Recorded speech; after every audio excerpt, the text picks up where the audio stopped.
Olá, boa noite. Hoje é dia 11 de fevereiro de 2025. Eu sou Paulo Leite e o Direto do Plenário está no ar.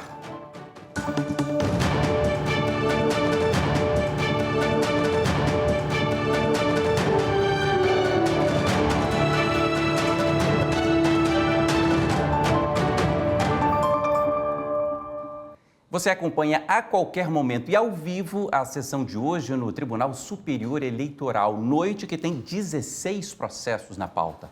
E quem nos ajuda a entender esses processos é a advogada Bianca Gonçalves e Silva. Tudo bem, doutora Bianca? Boa noite. Olá, Paulo. Boa noite. Tudo bem com você? Tudo bem também. Vamos para a pauta? Vamos, uma alegria estar aqui. Obrigado. E pauta importante, né? A gente vai destacar os 3 primeiros processos que podem mudar o resultado das eleições agora de 2024, não é isso? Exatamente, né? A pauta está bem complexa hoje, os ministros vão ter trabalho. Bom, desses 16 casos de hoje, 13 são em lista, do processo 4 ao 16. E a gente se concentra, portanto, em explicar os 3 primeiros já a partir de agora. Bom, o item que abre a pauta de hoje discute a situação do prefeito eleito de Bandeirantes, em Mato Grosso do Sul.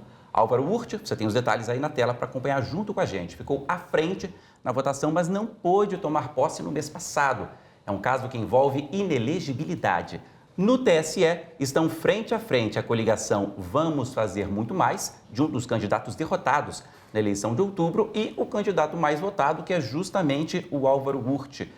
O que significa que essa decisão de daqui a pouquinho, doutora Bianca, pode alterar o resultado da eleição. O que os ministros analisam? Explica esse caso para a gente, por favor. Bom, Paulo, esse caso trata de uma inelegibilidade, né? Esse nome difícil, mas que é uma figura do direito eleitoral. Muito conhecida, também está sempre aqui no TSE, né? Casos como esse. A Lei Complementar 64 de 90, com as alterações da Lei Complementar 135, que é a chamada Lei da Ficha Limpa, né? Ela traz uma série de inelegibilidades, né? Que a pessoa não pode concorrer a cargos eletivos se estiver presente alguma causa de inelegibilidade. Nesse caso especificamente, trata da alínea C, que é detentor de mandato, né, do executivo, governador, prefeito, ter o mandato cassado por infringir a lei estadual, a lei orgânica do município, né? Então, esse caso que aconteceu foi, por uma infringência à lei orgânica do município, esse candidato foi cassado pela Câmara. E o que acontece, né? Geralmente os candidatos entram com ações anulatórias para anular esse acórdão que cassou o mandato dele, né? E com isso suspende, né? Eles têm a tentativa de suspender essa inelegibilidade para que possam concorrer no pleito, né? Então, essa é a discussão que inicia esse processo. E o grande debate é essa suspensão de inelegibilidade, essa decisão liminar, né, que suspendeu essa inelegibilidade, ela foi dada depois da eleição, mas antes da diplomação, né? E a jurisprudência do TSE, desde 2014 pelo menos, dizia que as causas suspensivas de inelegibilidade, né, as causas supervenientes que suspendem a inelegibilidade, elas podem vir, né, aos autos, os tribunais podem conhecer, inclusive em instâncias extraordinárias, como é o caso do TSE. Então, essa suspensão de inelegibilidade poderia chegar no processo para conhecimento do tribunal até a diplomação, até a data de diplomação. Essa era a jurisprudência do TSE. Que é mais ou menos ali 19, 20 de dezembro, não é isso? Isso, o último dia geralmente é 19 de dezembro. Porém, tem uma ADI que foi julgada aqui pelo Supremo, né, em 2023, salvo engano, e que, em um caso que é um pouco distinto desse que nós estamos falando, porque a ADI tratou especificamente do prazo da inelegibilidade que termina, que cessa, né? Então, por exemplo, a pessoa é condenada a 8 anos de inelegibilidade e esses 8 anos vão cessar até quando essa pessoa pode concorrer? E aí o Supremo decidiu na ADI que é até a data da eleição do primeiro turno, né? Então, o que a defesa do candidato que ganhou alega, né? Que ele poderia trazer uma causa suspensiva, né, de inelegibilidade até a data da diplomação. Então, ele deveria ter sido diplomado. mas o ministro lá no TSE, monocraticamente, né? Que é o ministro André Mendonça, relator desse caso. Isso, exatamente. Ele desproveu o recurso dele, né? Eles entraram com agravo regimental, que é o que está na pauta para julgamento, pediram um efeito suspensivo para tentar a diplomação, não conseguiram. Então, por isso que ele não está no exercício do mandato, mesmo tendo ganhado a eleição, porque não foi diplomado e quem está exercendo é o presidente da Câmara. Agora, quais são os cenários aqui possíveis, doutora Bianchi, a partir da decisão do Tribunal Superior Eleitoral, né, que a gente acompanha daqui a pouquinho ao vivo aqui na TV Justiça? Pode haver, ele pode tomar o mandato, né, pode passar a ser o prefeito ali, já que ele venceu as eleições, pode ser convocada uma nova votação, se ele perder novamente, o que pode acontecer aqui hoje? Então, caso ele não ganhe esse processo, né, não seja revertida essa decisão, são convocadas novas eleições. E esse também é um debate que a defesa dele traz, né, porque a defesa dele alega que, eventualmente, havendo novas eleições, ele poderia concorrer nessa eleição suplementar. Então, para evitar, né, e vai que ele ganha também de novo, né? Então, sim, uma questão de economia processual, né, de celeridade. Isso já tudo que ele argumento da defesa. Isso, da defesa dele. Já que ele está apto a concorrer numa eventual nova eleição suplementar, por que não deferir já o exercício do mandato, né, a diplomação com o exercício do mandato agora? É um caso interessantíssimo, a gente acompanha daqui a pouquinho, em instantes, direto do Tribunal Superior Eleitoral. Vou passar aqui, né, para o item seguinte, de Bandeirantes, no Mato Grosso do Sul, a gente vai a Marituba, no Pará. É de lá que vem o segundo processo dessa noite. É mais um recurso que diz respeito às eleições do ano passado, outubro de 2024. Caso que tenha a coligação Frente Popular Marituba quer mudança de um lado e Bárbara Bessa Marques do outro lado. A Bárbara Marques foi eleita vice-prefeita de Marituba, mas há uma discussão em torno do registro de candidatura dela. É um caso um pouquinho diferente, você já adiantou um pouquinho aqui para mim, doutora Bianchi, até porque ela, vice-prefeita, está no cargo. O prefeito anterior eleito, Álvaro Urti, não está no cargo. A vice-prefeita desse segundo caso está no cargo. O que a gente acompanha daqui a pouquinho? Então, vou começar explicando por que ela está no cargo e ele não estava, né? Porque ele não estava, eu já expliquei, que é em razão de não ter conseguido, né, essas decisões suspensivas no TSE. Mas ela está no cargo porque ela vem ganhando, né, em todas as instâncias. Então, a primeira instância deferiu o registro de candidatura dela, o tribunal manteve o deferimento do registro de candidatura dela, então estão tentando reverter aqui no TSE, né, agora, essa impugnação ao registro de candidatura. Então, por isso que ela está, porque ela foi diplomada e aí ela está exercendo o cargo. Mas qual o pano de fundo da discussão, do debate desse processo? Né? Esse processo, ele trata de desincompatibilização. Então, na verdade, ele é sobre uma causa de elegibilidade, né? E não ine, como nós falamos no anterior. Porque as pessoas, para se candidatarem, aí a lei traz diversos parâmetros, né? Então, por exemplo, se for secretário de Estado, como era o caso dela, precisa se desincompatibilizar do cargo, caso vá concorrer na eleição, 6 meses antes. Né? Se for servidor público, que também foi o caso dela em um outro momento, precisa se desincompatibilizar do cargo 4 meses antes. E por que a lei traz essa necessidade de desincompatibilização? É basicamente para tentar manter a paridade de armas, né, de todo mundo que está concorrendo, para que quem exerça cargos junto ao Poder Executivo não utilizem da máquina pública para se favorecer em eventual eleição. Então, por isso que a lei determina que essas pessoas precisam se afastar em algum momento, né, um pouco antes da eleição. Agora, ela não se afastou? Por que essa suspeição? Por que esses processos até chegar ao TSE? Então, formalmente, ela se afastou do cargo de secretária estadual. Que é essa palavra que a gente usa, né? A desincompatibilização. Isso, ela foi desincompatibilizada, então ela se afastou do cargo, né? Formalmente, há um decreto de exoneração. E, na sequência, ela foi nomeada como assessora da mesma secretaria que ela era secretária até a véspera, né? Então, qual é a alegação, né, de quem quer tirar o mandato dela? Está dizendo que ela, a despeito de ter se desincompatibilizado formalmente, né, na prática ela continua exercendo ali diversos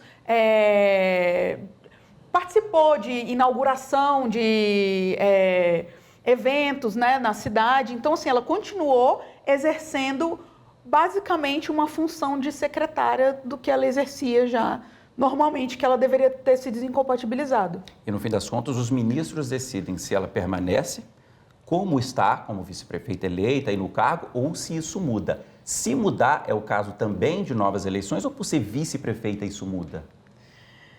Então, Paulo, uma questão interessante essa que você traz, né? Em tese, o TSE já tem uma jurisprudência firmada de que a chapa é una, né? Então, havendo a cassação de um, em tese teria que ter a do outro, né? Mas acho que também será um debate que será levado ao TSE, certamente, se acontecer, porque, com certeza, o candidato a prefeito, que não tem nenhum problema ali no seu mandato, né, no seu registro, ele certamente vai batalhar para permanecer nesse cargo. Outro caso interessantíssimo, esse relator ministro Antônio Carlos Ferreira, e a gente passa para o terceiro processo da pauta, que tem origem na cidade paulista de Ubatuba, litoral do estado. Nesse caso, os ministros analisam recurso do MDB contra a decisão do Tribunal Regional Eleitoral, que manteve o registro de candidatura de Flávia Pascoal, prefeita reeleita da cidade. Importante lembrar aí que está aí na sua tela, né? Está escrito Flávia Comite do Nascimento, que é o nome de batismo da Flávia Pascoal. Terceiro item da pauta, terceiro processo que pode mudar aí o resultado da eleição do ano passado, de outubro de 2024. E esse caso, o que os ministros analisam, doutora Bianca? Então, nesse caso, também irão analisar a inelegibilidade da Alínia C. Então, ela também era prefeita, né? E ela foi cassada pela Câmara. E nessa cassação pela Câmara, ela entrou com uma ação anulatória na Justiça Comum para tentar anular esse acórdão de cassação.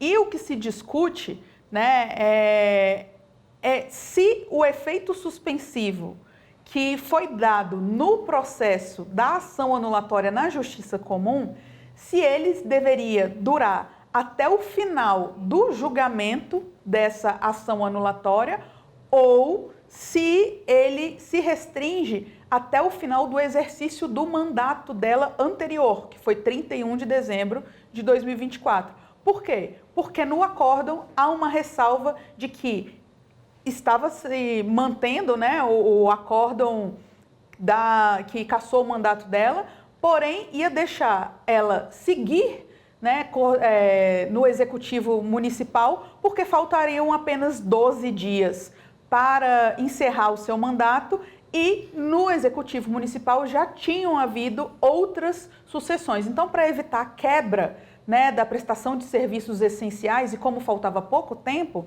então optaram por mantê-la no cargo e para ela prosseguir. Então, que foi ali na 19 de dezembro, né, do ano passado, até 31, último dia do mandato. E como ela foi reeleita, ela assumiu, ela está no cargo, ela assumiu no dia 1º de janeiro, dia 1º no mês passado. Ela está no cargo. Sim, ela está no cargo. Mas estão discutindo exatamente isso, né? Se essa ação anulatória, se ela poderia ou não estar no cargo, né? Se essa diplomação foi válida ou não. Interessante aqui, porque a gente viu os números aqui, né? Ela ficou em primeiro lugar na eleição, né? A Flávia Pascoal, com 14.560 votos. Em segundo lugar, o professor Arnaldo ficou com 14.128 votos, uma diferença aí de 432 votos do primeiro para o segundo lugar. E o terceiro lugar, o Sato, ficou com 13.647 votos, uma diferença de 913 votos para a primeira colocada. Então, uma eleição muito apertada lá em Ubatuba para a prefeita. A prefeita acabou sendo reeleita, mas volta aqui para o TSE para a gente ver se ela continua no cargo ou não. São 3 processos. É o momento de julgar também esses processos, doutora Bianca? A gente está falando de 3 processos que podem mudar o resultado das eleições agora do ano passado. E esse é o momento de julgar realmente processos como esses? Sim, é o momento de julgar, né? Acho que estamos no início dos mandatos, então é melhor que assim o faça e se decida logo, né, o que vai acontecer ali no município, porque nós temos casos, por exemplo, provavelmente na pauta, nas listas, devem ter casos de outras eleições passadas, né? Então, assim, há casos em que o mandato se encerra e o processo continua tramitando, né? Os processos na Justiça Eleitoral, eles costumam ser muito céleres exatamente por isso, porque os mandatos têm prazo certo para terminar, né? Então, a depender do que se está discutindo, talvez, se você demorar muito tempo para julgar, será sem efetividade essa decisão. Então, o ideal é que se resolva isso de uma vez, né, com celeridade. Sem dúvida nenhuma. O ideal é que se resolva de uma vez. Bom, e enquanto a sessão não começa, eu lembro que você pode baixar tanto para iOS como para Android o aplicativo da TV Justiça. É o TV Justiça Mais. Lá você encontra as últimas sessões do TSE, do STF, do TST, jornalismo, documentários, educação e a nossa programação ao vivo. E é claro que o aplicativo é de graça, então baixe e nos acompanhe também por lá. Bom, hora agora das notícias mais recentes da Justiça Eleitoral. O Tribunal Superior Eleitoral confirmou o registro de prefeito eleito em Camaragibe, Pernambuco. E quem traz os detalhes para a gente é a repórter Viviane Novaes. A Justiça Eleitoral de Camaragibe, na região metropolitana de Recife, havia impugnado a candidatura a prefeito de Diego da Rocha Cabral, do Republicanos, a pedido da coligação União e Trabalho. A alegação foi de que Diego não teria se desincompatibilizado do cargo de secretário de Serviços Públicos da cidade para se candidatar a prefeito. O político recorreu da decisão e o Tribunal Regional Eleitoral de Pernambuco deferiu o registro. Mas a coligação entrou com recurso no Tribunal Superior Eleitoral. Alegou que Diego Cabral ainda se apresentava como gestor público nas redes sociais, mesmo depois da exoneração do cargo de secretário. O relator do processo no TSE, ministro Floriano de Azevedo Marques, confirmou a decisão do Tribunal Regional Eleitoral. Com base no processo, o magistrado informou que Diego se desligou formalmente do cargo de secretário municipal para ser candidato a prefeito e que ele registrou nos autos o ato de exoneração e a portaria de nomeação do substituto, dentro do prazo determinado pela lei de inelegibilidade. Na decisão, o ministro afirmou: não se provou que o candidato exerceu comando sobre os servidores, fez determinações a serem cumpridas ou praticou atos de fato ou de direito como secretário. Ao contrário, o que se viu foi o candidato valorizando o trabalho antes feito e colando sua campanha no sucesso alegado da administração. Todos os ministros acompanharam o voto do relator para manter o registro do prefeito eleito de Camaragibe. Duas legendas veiculam propaganda partidária nesta semana, com base no calendário de 2025. São elas o Partido Democrático Trabalhista, o PDT, e o Partido Rede Sustentabilidade. Os programas das agremiações serão exibidos por emissoras de rádio e TV em rede nacional, hoje, quinta-feira e sábado, entre 7h30 da noite e 10h30. Durante o primeiro semestre de 2025, o PDT e o Partido Rede Sustentabilidade têm direito, respectivamente, a 10 minutos e 5 minutos de propaganda partidária.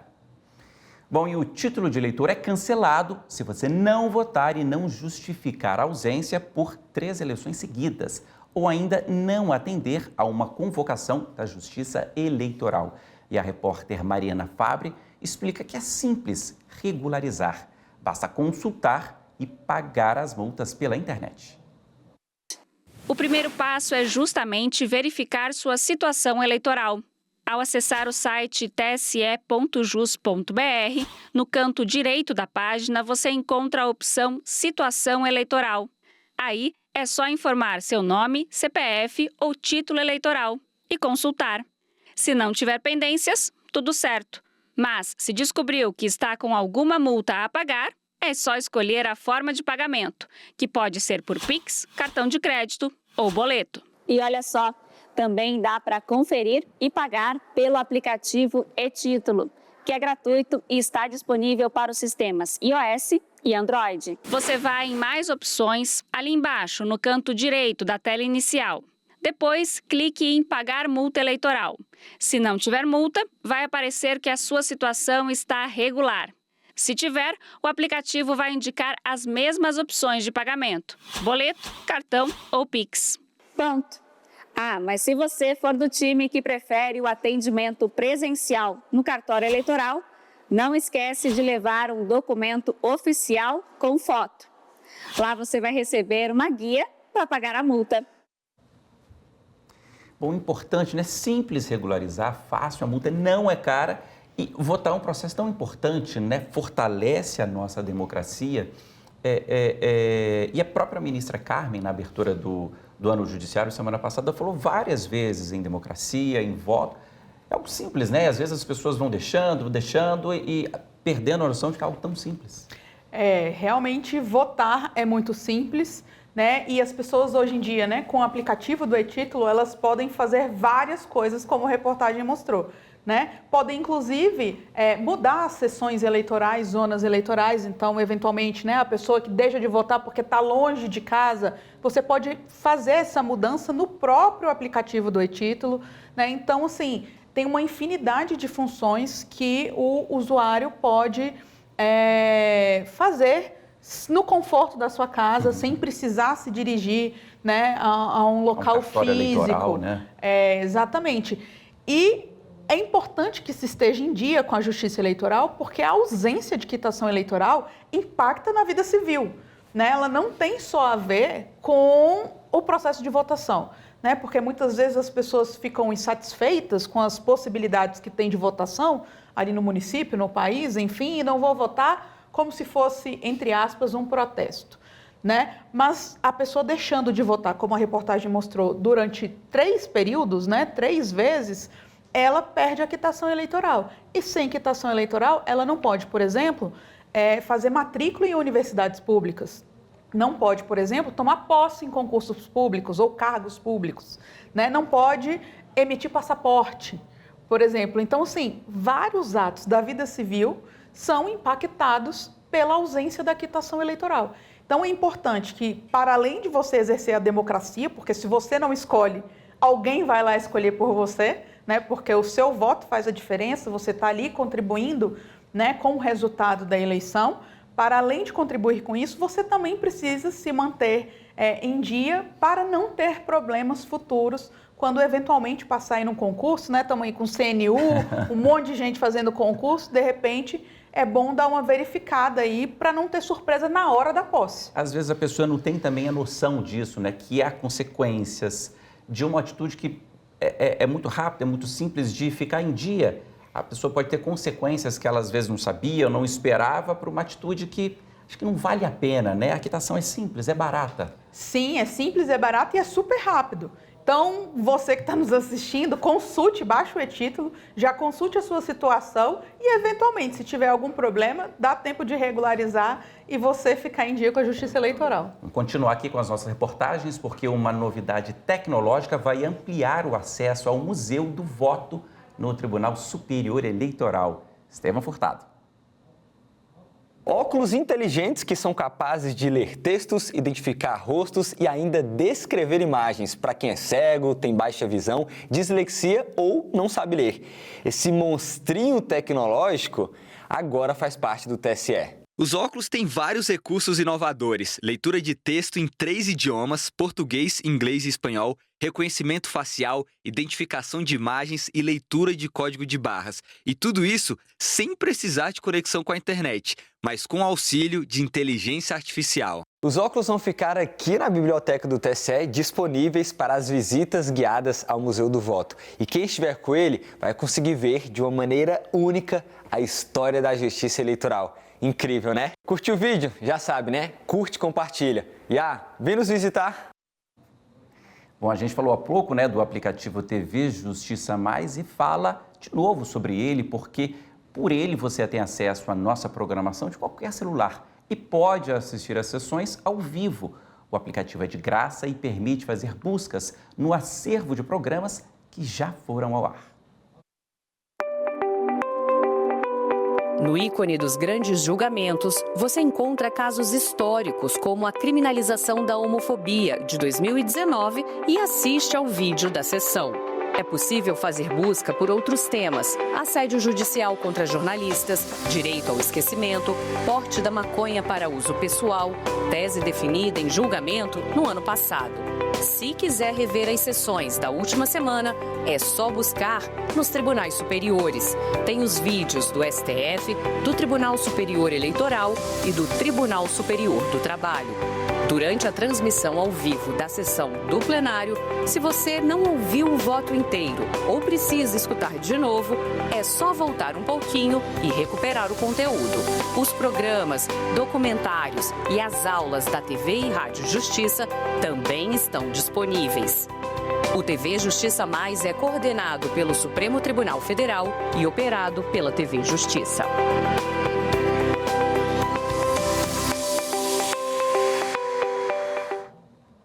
Bom, o número de pessoas com nome social no título de eleitor quadruplicou entre 2020 e 2024. Esse é um direito garantido pela Justiça Eleitoral desde 2018. Confira na reportagem da Mariana Fabre. Eu sou Luna Fabres, eu sou brasiliense, eu sou designer e, acima de tudo, eu sou eleitora. Esse é o nome que Luna exibe em seus documentos, inclusive no título eleitoral. Por muito tempo, as pessoas trans elas foram renegadas à escuridão. E hoje em dia, a gente tem que ter uma coisa chamada o direito à cidade, direito à cidadania. A partir do momento que você pode retificar seu nome, pode votar e ser votada, você ter seu nome ali impresso, ter seu nome ali dizendo eu sou fulana, eu posso ser candidata, eu posso ser candidato, você tem um respeito a si própria. Você consegue, assim, se ver, você consegue sentir que você é respeitada. Em 2018, o plenário do Tribunal Superior Eleitoral decidiu por unanimidade que travestis e transexuais podem usar o nome social no título e também na tela da urna eletrônica, no caso de candidatas e candidatos. E isso pode ser feito antes mesmo da alteração do registro civil. A Justiça Eleitoral, permitindo que a pessoa declare o seu nome social no cadastro de eleitor, por exemplo, garante a pessoa transgênera que no seu título de eleitor e no seu registro perante a Justiça Eleitoral contenha o nome dela pelo qual ela é socialmente conhecida e que possa equivaler ao seu gênero, né? De lá para cá, o uso do nome social no título deu um salto. Em 2018, eram 7.947 pessoas. Em 2024, 41.537, um aumento de 422%. Incluir o nome social no cadastro eleitoral é simples e rápido. Pode ser feito pela internet, no autoatendimento eleitoral do site tse.jus.br. Selecione a opção Título Eleitoral e depois inclua seu nome social. Aí é só preencher. E não é necessário apresentar documento que já tenha o nome social. Para a Justiça Eleitoral, a autodeclaração é suficiente. Mas também dá para ir até um cartório eleitoral, como fez a Luna. Eu fiz a marcação pelo site mesmo, isso às 8 da manhã, marquei para meio-dia, fui lá e meio-dia e 15 já estava retificada. O processo foi muito ágil, foi tudo muito correto. O número de pessoas que se candidataram usando o nome social também aumentou. Nas eleições municipais de 2024, foram 348, 103% a mais do que em 2020. A assessora-chefe de Inclusão e Diversidade do TSE lembra que a Justiça Eleitoral também capacita mesárias e mesários para o atendimento adequado a todo o eleitorado. Para que os mesários e mesárias também, no dia da eleição, também possam atender da melhor forma a pessoa eleitora que declara o seu nome social. A gente nota que sempre há um respeito ao eleitor, sempre há um respeito às pessoas trans. No meu caso, quando eu fui votar pela última vez, eu ainda não tinha retificado o nome, mas assim, o mesário teve o cuidado de, em vez de gritar o meu nome antigo, ele pegou, foi lá, falou, assim, para não expor. Eu achei isso delicado, eu achei isso bem respeitoso. Eu acho que é algo que pode ser replicado, pode servir até como exemplo para outros órgãos. O respeito, né, é essencial. Bom, a gente aguarda, né, o começo aqui da sessão ao vivo no Tribunal Superior Eleitoral, direto do Tribunal Superior Eleitoral, e a gente volta aqui na pauta. Não voltaremos à pauta porque a gente já vê a movimentação ao vivo lá no plenário do TSE. Ministra Carmen Lúcia já aí no centro, aguardando aí a chegada dos demais ministros para dar início à sessão dessa noite no TSE. Vamos até lá, ao vivo. Boa noite, todas as pessoas aqui presentes, podemos assentar.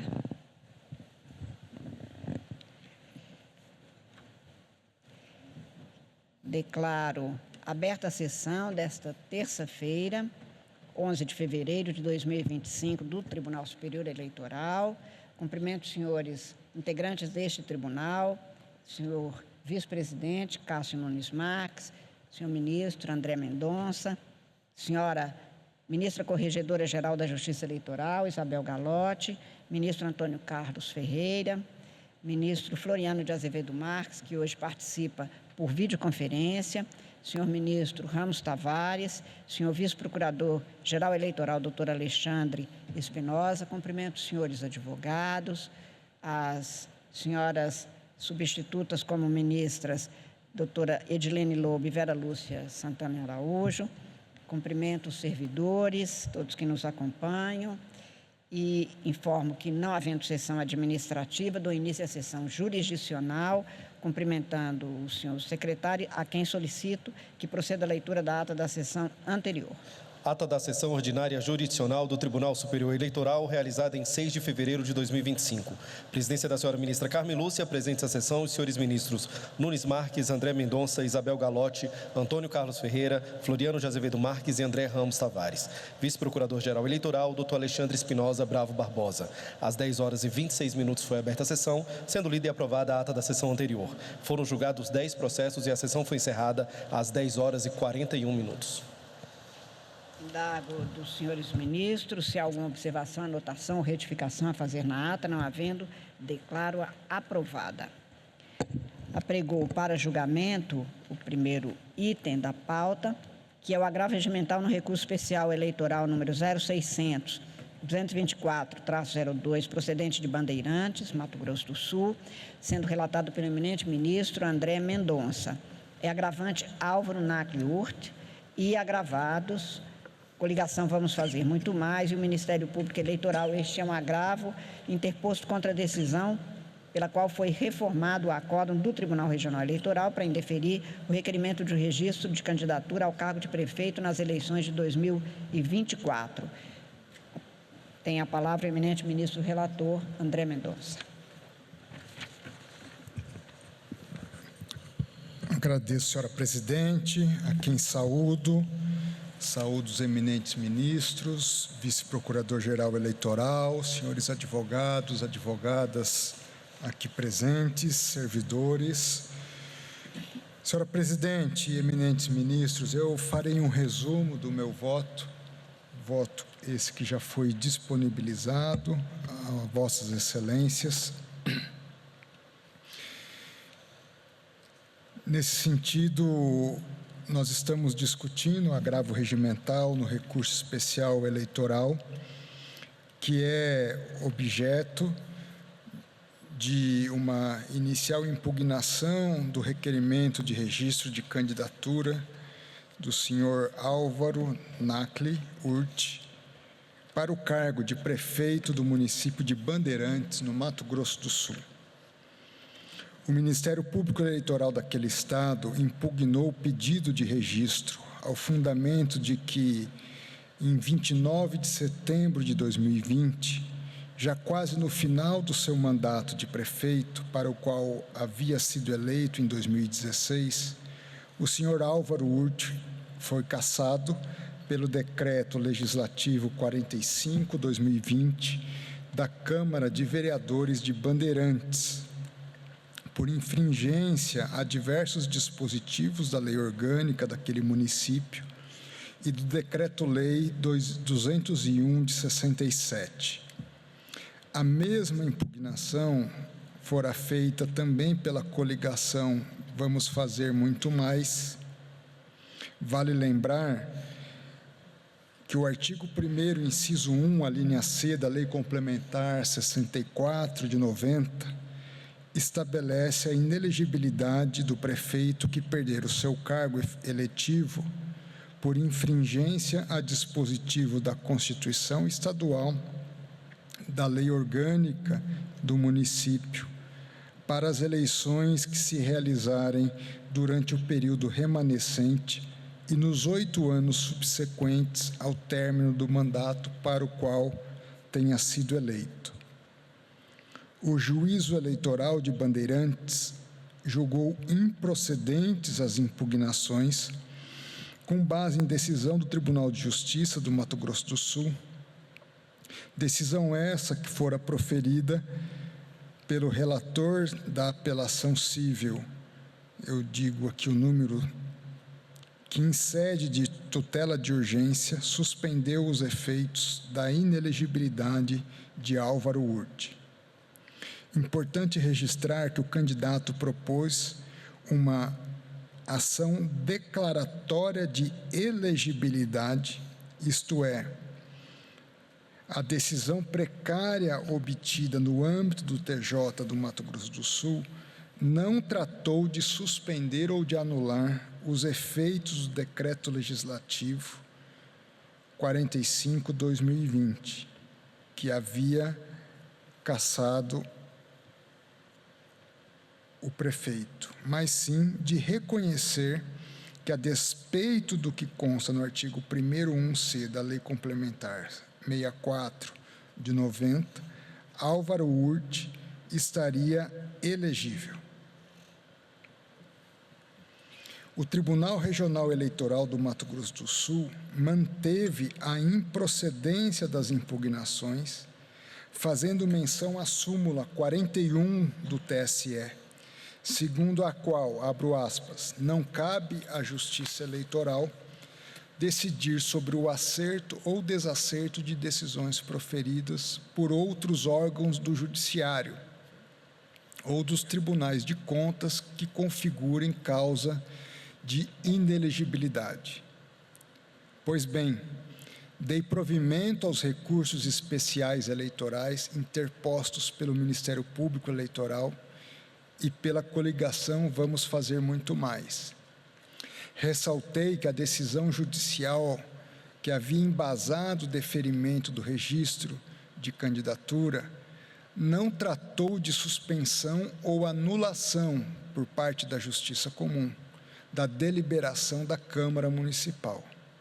Assim, em linha com o parecer da Procuradoria-Geral Eleitoral, entendi que, ao deferir o requisito de elegibilidade e ou afastar a causa de inelegibilidade, a Justiça Comum adentrou na competência exclusiva da Justiça Especializada. Dessa forma, afastei a incidência da súmula 41 do TSE e reconheci a inelegibilidade do candidato pelo prazo de 8 anos, subsequentes ao término do mandato para o qual havia sido eleito, o que resultou no indeferimento, portanto, do requerimento do registro da candidatura. Houve, então, a interposição deste agravo regimental. Importante anotar, e aqui surge uma questão incidental relevante, que após a interposição do agravo interno, o autor trouxe aos autos decisão do STJ, proferida no dia 2 de dezembro de 2024, pelo relator da tutela provisória no recurso especial 2.597.616, a qual deferiu pedido de efeito suspensivo ao agravo no recurso especial para suspender os efeitos do decreto de cassação até o julgamento daquele recurso. Essa decisão, de fato, suspendeu os efeitos do Decreto Legislativo 45/2020, a qual havia cassado o então prefeito Álvaro Urte, o que, a princípio, afastaria a causa de inelegibilidade por mim reconhecida. Houve, inclusive, pedido incidental de efeito suspensivo a este agravo, o que foi por mim indeferido. Assim o fiz, porque na esteira do entendimento que eu já havia manifestado em outro caso, pertinente ao município de Três Rios, tenho adotado o entendimento de que, a partir do que decidiu o Supremo Tribunal Federal, no julgamento da ADI 7197, e da nova redação conferida ao artigo 52 caput da Resolução TSE 23690 de 2019, abro aspas, as causas de inelegibilidade serão aferidas no momento da formalização do pedido de registro de candidatura, ressalvadas as alterações fáticas ou jurídicas supervenientes ao registro que afastem a inelegibilidade e ocorram até a data do primeiro turno da eleição. Por fim, registro que foi apresentada a petição do candidato que logrou a segunda colocação no pleito de 2024, senhor Celso Ribeiro Abrantes, no sentido de que seja declarado ele, prefeito eleito de Bandeirantes, invocando os princípios da eficiência e economicidade na administração pública e de que se trataria de evidente causa de inelegibilidade. Esse é um resumo do caso.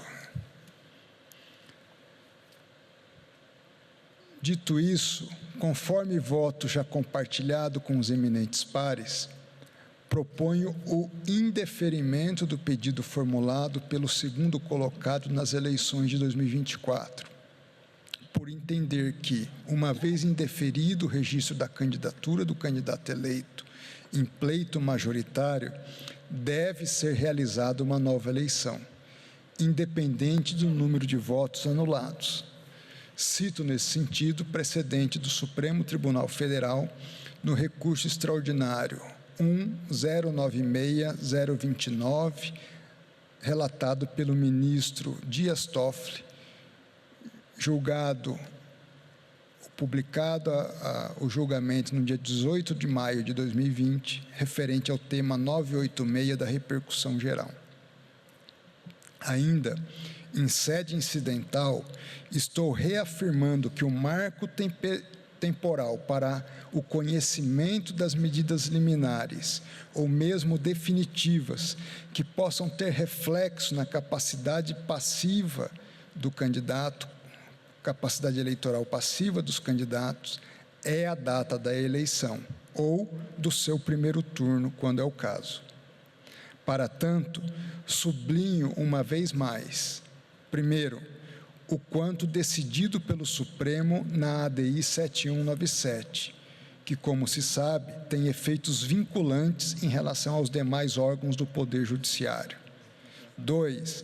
A alteração da resolução número 23609/2019, que, inclusive, foi objeto de prévia audiência pública, porém, foi afastada pelo plenário desta Corte a sugestão de que o marco temporal para admitir-se alterações supervenientes ao registro fosse a data da diplomação. E 3, o entendimento que perfere no sentido de que a adoção e uniformização da data da eleição proporciona maior segurança jurídica ao sistema eleitoral como um todo, já que é precisamente nesta data que os eleitores revelam suas preferências nas urnas. Enfatizo ainda que nem a decisão do Supremo e tampouco a resolução do TSE fizeram distinção entre o exaurimento do prazo de inelegibilidade e a superveniência de decisões judiciais.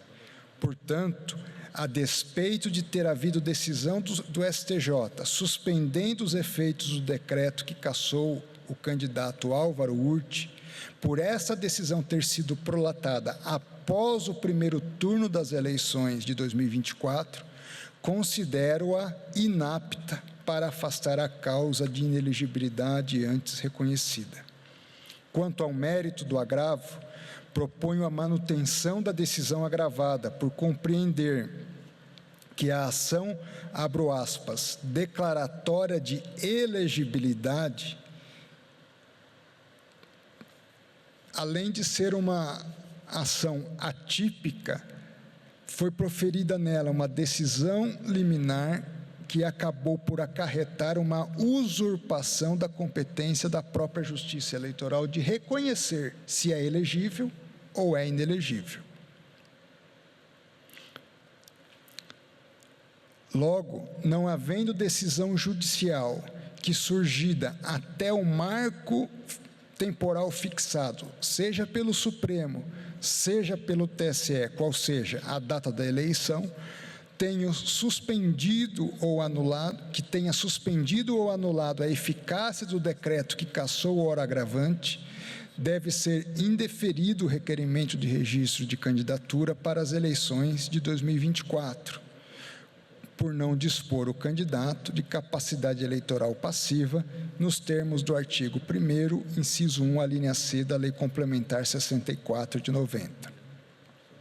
Portanto, proponho ao colegiado, e é como voto, o desprovimento do agravo regimental com a determinação de renovação das eleições aos cargos majoritários, independentemente da publicação do acordo e da interposição de eventuais recursos pelas partes. É como voto, senhora presidente. Vossa Excelência, eminente ministro André Mendonça, relator, nega provimento ao agravo, determinando realização de nova eleição, independente da publicação do acórdão e da interposição de eventuais novos recursos.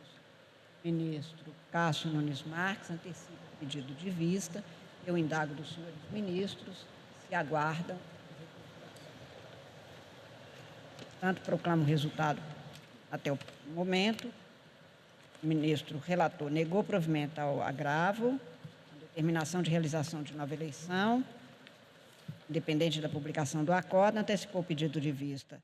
O ministro Cássio Nunes Marques aguarda os demais.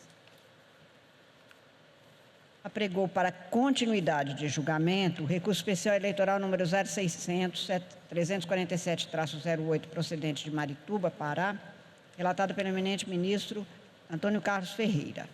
O recorrente é a coligação Frente Popular, Marituba Quer Mudança, recorrida Bárbara Bessa Marques. Este é um recurso especial interposto contra acórdão do Tribunal Regional que manteve deferido o registro de candidatura de candidato ao cargo de vice-prefeito no município de Marituba nas eleições de 2024 e na sessão de 19 de novembro de 2024, o relator votou no sentido de dar provimento ao recurso especial, reformando o acordo impugnado e indeferindo o pedido de registro de candidatura de Bárbara Bessa Marques, candidata a vice-prefeita e eleita no município de Marituba naquelas eleições. Antecipou o pedido de vista da eminente ministra Isabel Galotti, tendo os demais aguardados. Antes de passar a palavra à eminente ministra, eu cumprimento o advogado presente na sala de videoconferência, doutor Jacob Kennedy Gonçalves, que representa a recorrente coligação Frente Popular Marituba Quer Mudanças. Com a palavra, a eminente ministra Corregedora-Geral Eleitoral, ministra Isabel Galotti.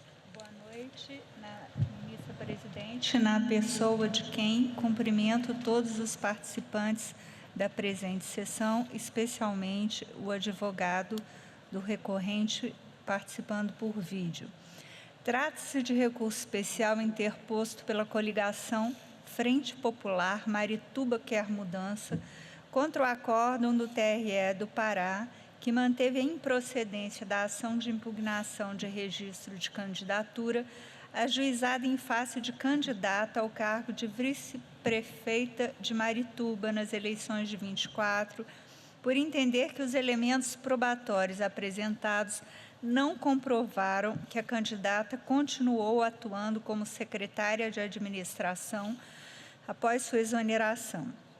Na sessão de 19/11 do ano passado, o relator, eminente ministro Antônio Carlos Ferreira, deu provimento ao recurso especial para indeferir o registro de candidatura da recorrida ao cargo de vice-prefeita, sem, contudo, aplicar os efeitos do princípio da unicidade da chapa majoritária, considerando presentes os requisitos exigidos pela jurisprudência deste tribunal para sua relativização. Pedi vista e, agora, trazendo os autos, peço a máxima vênia ao eminente relator para divergir nos termos abaixo expostos.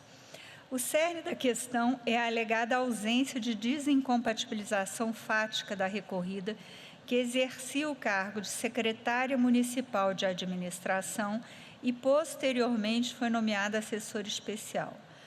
A recorrente sustenta que, embora formalmente exonerada do cargo de secretária no prazo legal, a recorrida continuou exercendo atos típicos do cargo de secretária e que as fotos e vídeos publicados nas redes sociais demonstram a atuação ativa da candidata em eventos públicos.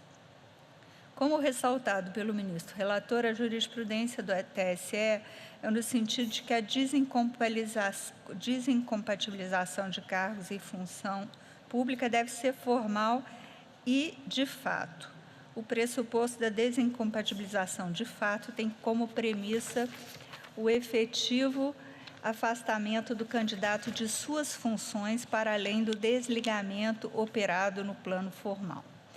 Esta Corte também tem entendimento reiterado no sentido de que, para demonstrar a ausência de desincompatibilização de fato, é necessária prova robusta de que o candidato continuou a exercer suas funções públicas, sendo do impugnante o ônus probatório, cito o precedente nesse sentido. No caso dos autos, o TRE, soberano na análise das provas, assentou que, aspas, o acervo probatório relacionado aos autos não se mostra apto a comprovar a burla material ao regime de desincompatibilização, não havendo elementos probatórios de que a recorrida continuou a exercer as atividades típicas de secretário de administração. Transcrevo do acórdão. Na espécie, entendo que os elementos probatórios não demonstram que a recorrida continua atuando como secretária de administração. Em primeiro lugar, em termos normativos, as funções inerentes à Secretaria de Administração previstas na lei municipal, a priori, não estão diretamente ligadas à sua presença nos efeitos da Prefeitura objeto das postagens, mutirão de limpeza, Festival do Guaraná e nas entregas de pavimentação de vias públicas, atividades que melhor se enquadram nas atribuições da Secretaria Municipal de Infraestrutura e Desenvolvimento Urbano e na Secretaria Municipal de Cultura. Em segundo lugar, nas diversas postagens em que se reportou a presença da recorrida em eventos da Prefeitura, não há qualquer referência a ela como secretária, mas apenas sua presença, ora ao lado de autoridades locais, ora com populares. Por último, registre-se que, depois de seu desligamento da Secretaria Municipal de Administração, a pré-candidata foi nomeada para exercer o cargo em comissão de assessor especial da Secretaria de Administração, de modo que o seu comparecimento em eventos públicos realizados pela Prefeitura, por si só e a priori, encontra respaldo em seu papel de assessor, inexistindo nos autos qualquer prova da prática nesses encontros de ato inerente ao antigo cargo de secretária.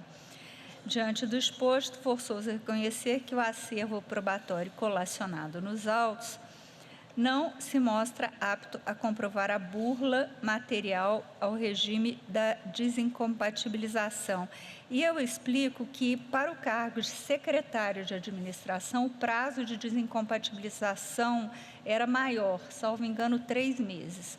Portanto, ela foi exonerada formalmente dentro do prazo legal do cargo de secretária, mas foi nomeada para um cargo de assessora dentro da mesma secretaria, cujo prazo de desincompatibilização era apenas 2 meses. Então, o que está em questão é se nesse mês em que ela não era mais secretária, mas era assessora da mesma secretaria, se o fato dela participar desses eventos que são descritos no acordo como... na verdade, ela participou de eventos como Mutirão da Limpeza, Festival do Guaraná e entrega nas pavimentações das vias públicas, que o acórdão entendeu serem típicos de outra secretaria e, de qualquer forma, o seu comparecimento seria justificado pelo cargo de assessor. Já o que sustenta a recorrente, com endosso do voto do eminente relator, é que esses comparecimentos a esses eventos seriam participações que dariam a entender que ela continuaria materialmente no exercício da função de secretaria. Agora volto eu, de secretária. Especificamente em relação às imagens que extraídas de redes sociais e que foram reproduzidas no acórdão a partir de sua moldura fática, têm a compreensão de que, por si só, são insuficientes à comprovação do exercício fático do cargo de secretário de administração pela recorrida. As imagens retratadas nos registros fotográficos, descerramento de placa, rompimento de faixa de inauguração de obra e participação em mutirão de limpeza e evento cultural são próprias de outras secretarias municipais, em específico da de Infraestrutura e da Secretaria de Cultura, órgãos nos quais a candidata não exerceu qualquer atividade. A propósito, na última sessão jurisdicional, dia 6 do corrente mês, esse tribunal, por unanimidade, entendeu que não basta a alusão de que o candidato tenha contribuído para realizar determinado serviço ou existência de interação com munícipes acerca de obras realizadas e perspectivas de conclusão para que se reconheça a continuidade do exercício de fato da função de secretário, da qual se afastou para disputa. Tais circunstâncias representam a divulgação de suas próprias aptidões e pretensões, ou seja, manifestação de natureza política eleitoral. Em outras palavras, o conjunto das referidas ações por si só corresponde a atos de campanha e não permite concluir pela ausência de desincompatibilização de fato. Além dos registros fotográficos, não há no acórdão recorrido ou nas razões de recurso referência alguma a outro elemento de prova, como a testemunhal ou mesmo outros documentos que indicassem que a candidata continuava a atuar de fato como secretária de administração após sua exoneração formal do cargo, não tendo, portanto, o recorrente, ao meu sentir, se desincumbindo a contento do seu ônus probatório. Nesse contexto, com a renovada vênia ao eminente relator, pelo quadro fático delineado no acórdão recorrido, eu penso em existirem elementos que permitam concluir que a presença da candidata em efeitos públicos transmitiu ao público a falsa impressão de sua influência sobre ações administrativas do município permanecia intacta e de que continuou a ser vista como uma figura de poder, como assentado no voto do eminente relator. Penso ainda que alterar a conclusão do acórdão regional pela inexistência de prova de burla ao sistema de desincompatibilização demandaria reexame de matéria de fato, o que tem óbice na súmula 24. E ainda que, na linha da jurisprudência dessa Corte, as normas delineadas na lei de inelegibilidade, por serem de ordem restritiva, também devem ser interpretadas restritivamente, e que a ação de impugnação de registro de candidatura não é o meio processual adequado para se perquirir sobre eventual conduta vedada, abuso de poder ou promoção pessoal de candidatos, os quais devem ser apurados em procedimento próprio, se for o caso. Peço, portanto, a máxima vênia para, divergindo do relator, negar provimento ao recurso especial. É como voto. Agradeço a Vossa Excelência. E, então, após o voto inicial na primeira sessão de julgamento deste caso, do ministro relator Antônio Carlos Ferreira, que dava provimento ao recurso, reformando o acórdão impugnado e indeferindo o pedido de registro de candidatura de Bárbara Bessa Marques. E agora, do voto em vista da eminente ministra Isabel Galotti, divergindo e negando provimento ao recurso especial, antecipa pedido de vista o ministro Ramos Tavares. Eu indago dos senhores ministros se aguardam o retorno do voto vista. E, portanto, este é o resultado até o presente momento, após o voto do relator, que dava provimento ao recurso especial e reformava o acórdão impugnado, e o voto divergente da ministra Isabel Galotti, que negava provimento ao recurso. Pediu vista o ministro Ramos Tavares, aguardo os demais. Apregou para julgamento o agravo regimental no recurso especial eleitoral número 0600-273-14, procedente de Ubatuba, relatado pelo ministro Ramos Tavares, sendo agravante o Movimento Democrático Brasileiro, MDB Municipal, e agravada Flávia Comite do Nascimento. Este é um agravo interposto contra a decisão pela qual foi mantido o acórdão do Tribunal Regional, deferindo o requerimento de registro de candidatura ao cargo de prefeito nas eleições de 2024. Eu cumprimento os advogados que estão presentes no plenário, doutor Caio Vinícius Araújo de Souza e doutor Felipe Santos Correia, representantes do MDB Municipal. E concedo a palavra ao eminente ministro Ramos Tavares, relator. Excelentíssima senhora presidente, ministra Carmen Lúcia, boa noite. Cumprimento todos os integrantes do tribunal. Peço licença para fazer na pessoa de Vossa Excelência. Cumprimento ainda o representante do Ministério Público Eleitoral, as senhoras ministras substitutas aqui presentes, ministra Dilene Lobo, Vera Lúcia. Cumprimento ainda o doutor Caio, o doutor Felipe Correia, que acompanham aqui o julgamento. Cumprimento todos os presentes, advogadas, eu faço na pessoa do ministro de sempre dessa casa, ministro Versiani, Bernardo Versiani aqui presente.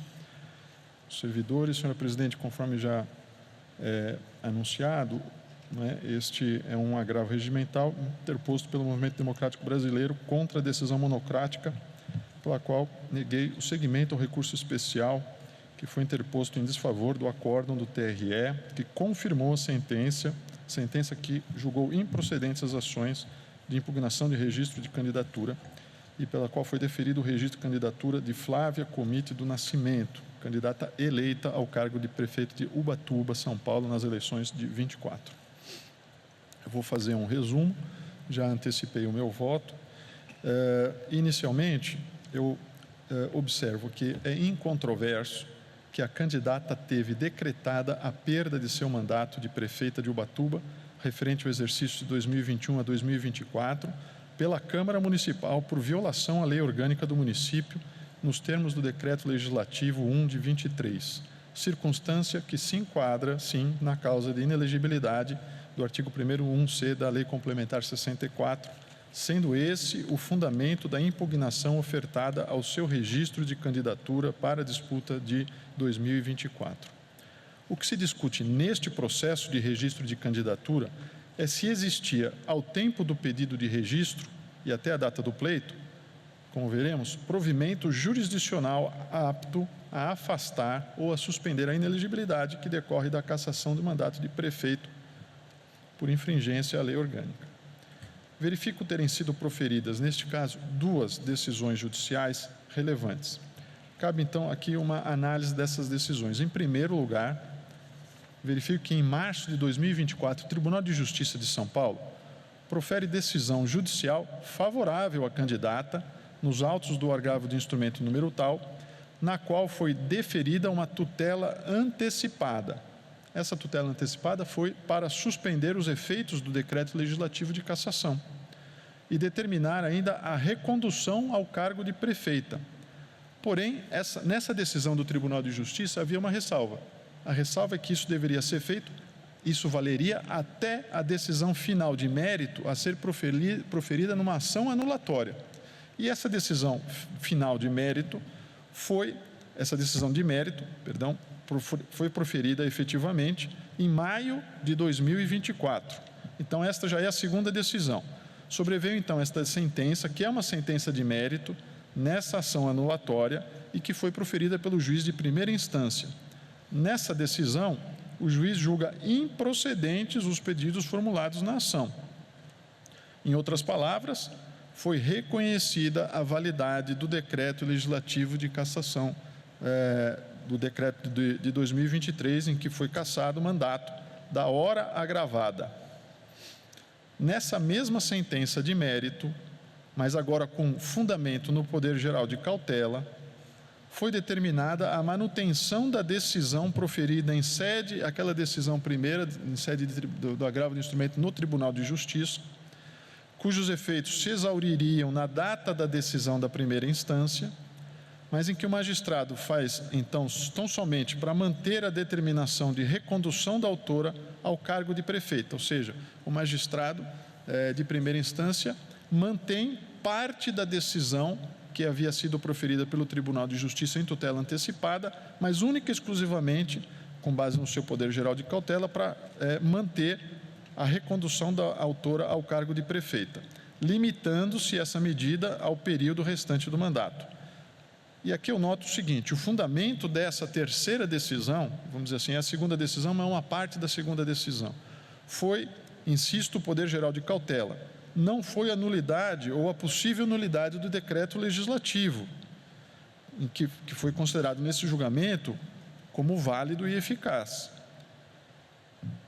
O que se pretendia evitar, o que o juiz de primeira instância pretendeu evitar, foi exatamente o problema da alternância provisória no cargo gerador, alternância provisória, que sabemos que é geradora de instabilidade institucional. Esse foi o objetivo do juiz de primeira instância. O objetivo da medida excepcional, portanto, não era a tutela dos interesses da hora agravante, mas sim a tutela do interesse público em que não houvesse solução de continuidade na gestão municipal pela passagem provisória em período extremamente curto da chefia do Executivo para outra pessoa. A decisão é expressa em manter o acórdão exclusivamente no ponto da tutela cautelar do interesse local. Insisto, não no interesse da agravante. E aqui eu trago esse trecho da sentença de primeira instância que está na moldura do acórdão do TRE. Como se verifica, portanto, a Justiça Comum, que é competente para a análise do decreto legislativo e da sua validade, se pronunciou no sentido da sua rigidez, entendendo, consequentemente, pela legalidade da cassação operada, tendo mantido os efeitos precários da tutela cautelar unicamente para evitar a alternância do poder na chefia do Executivo local até o final do mandato, tanto que determinou apenas essa manutenção pelo período restante ainda daquele mandato.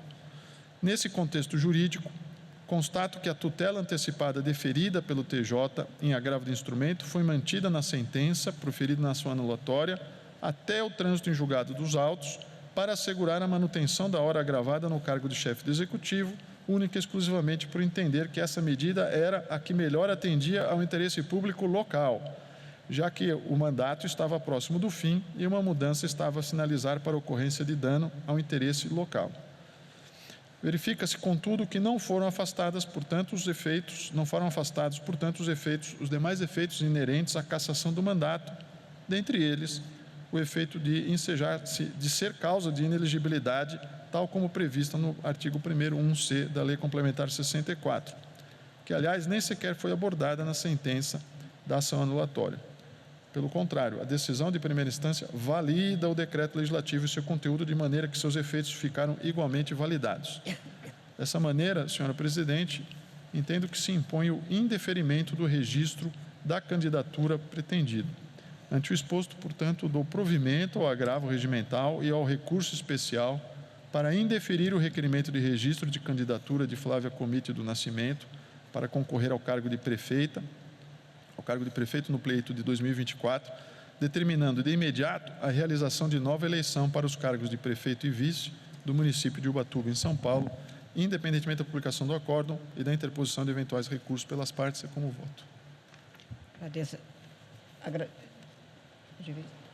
Agradeço a Vossa Excelência, apenas deixando claro, porque como manteve-se o deferimento, essa prefeita foi até eleita nas eleições, não é isso? De 2024. Foi reeleita. Foi reeleita, sim. No caso, este é o cenário que se tem hoje.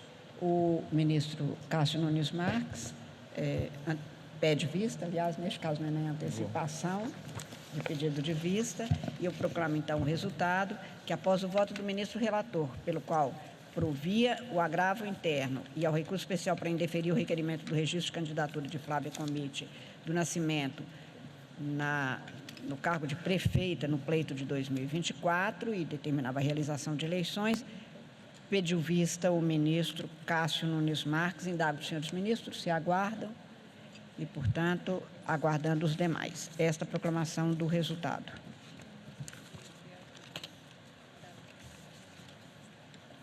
Chamo para julgamento as listas que foram agendadas nesta pauta, afixadas no quadro ao lado da entrada do plenário, com recursos previamente divulgados na internet, como sempre acontece. A lista número 1 é relatada pelo eminente ministro André Mendonça. Tem 3 processos, que são agravos regimentais em recurso especial. Esses agravos regimentais, o eminente ministro relator nega provimento. Eu consulto os senhores ministros se há alguma divergência. Não havendo, proclamo o resultado que o tribunal, por unanimidade, negou provimento aos agravos nos termos do voto do relator. Lista número 1 de relatoria do ministro Antônio Carlos Ferreira. Há 4 processos, também agravos regimentais em recurso especial eleitoral e em agravo em recurso especial eleitoral. Nestes 4 casos, o eminente ministro relator nega provimento aos agravos. Eu indago os senhores ministros se há alguma divergência, não havendo, proclamo o resultado que o tribunal, por unanimidade, negou provimento aos agravos nos termos do voto do relator. A lista número 1, relatada pelo eminente ministro Floriano de Azevedo Marques, é um agravo regimental em recurso especial eleitoral, ao qual o eminente ministro relator nega provimento. Indago dos senhores ministros se há alguma divergência. Aproveitar e cumprimentar a ministra Carmen Lúcia, presidente, ministro André Mendonça, ministra Isabel Galotti, ministro Antônio Carlos Ferreira, ministro Ramos Tavares, ministro Floriano Marques, eminente vice-procurador-geral eleitoral, ministros substitutas Edilene Lobo e Vera Lúcia, cumprimentar também os ex-ministros dessa corte, na pessoa da doutora Luciana Lócio.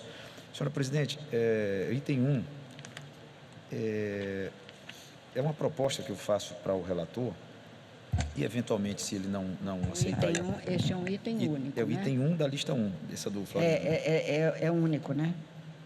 É o agravo regimental no recurso especial eleitoral número 0600-387-63, procedente de Mimoso, de Goiás. Eu já adianto que acompanho o eminente relator com os óbices formulares, que para mim já são suficientes. E em que pese os óbices formulares, ele vem traçando com maior detalhe o vínculo consanguíneo entre tio e sobrinho, que é terceiro grau, que não é albergado pela Constituição, mas há uma expressão que diz assim, vínculo socioafetivo não demonstrado.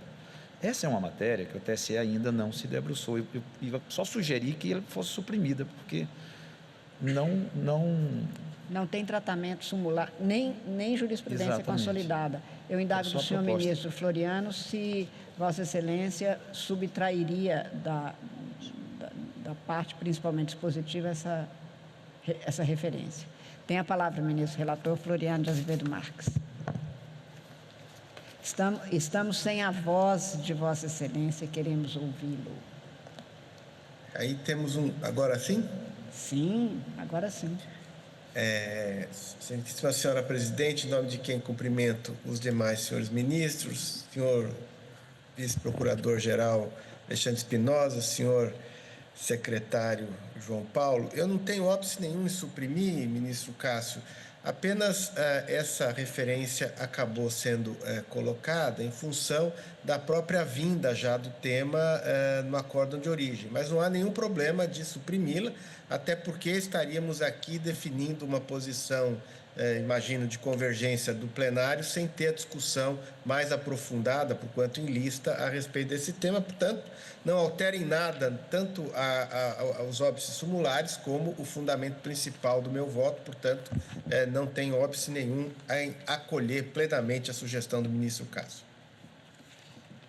Indago dos senhores ministros, se acompanha o ministro relator, no sentido de negar provimento ao agravo. Não havendo divergência, proclamo que o tribunal, por unanimidade, negou provimento ao agravo nos termos do voto do relator, que agora tem essa pequena readequação.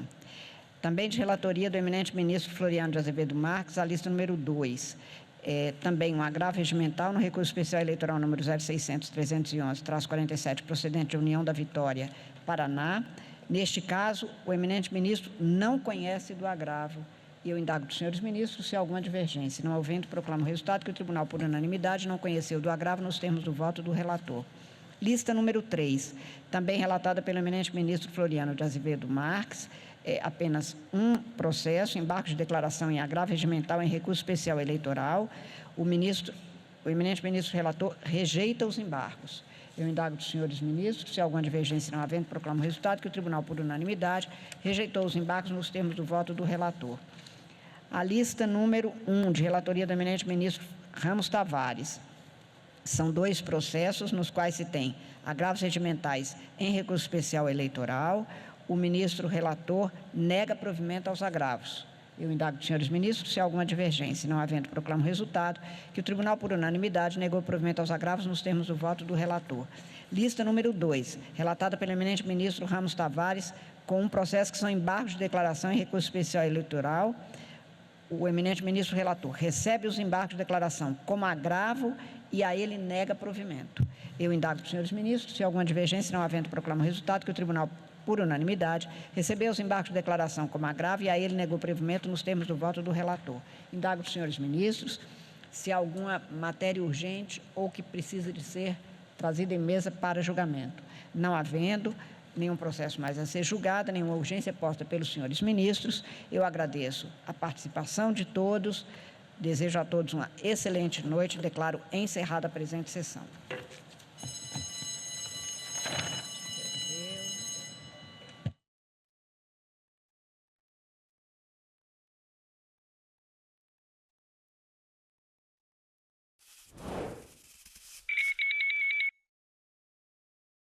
O Direto do Plenário fica por aqui. Muito obrigado pela sua companhia e até a próxima sessão. Tchau.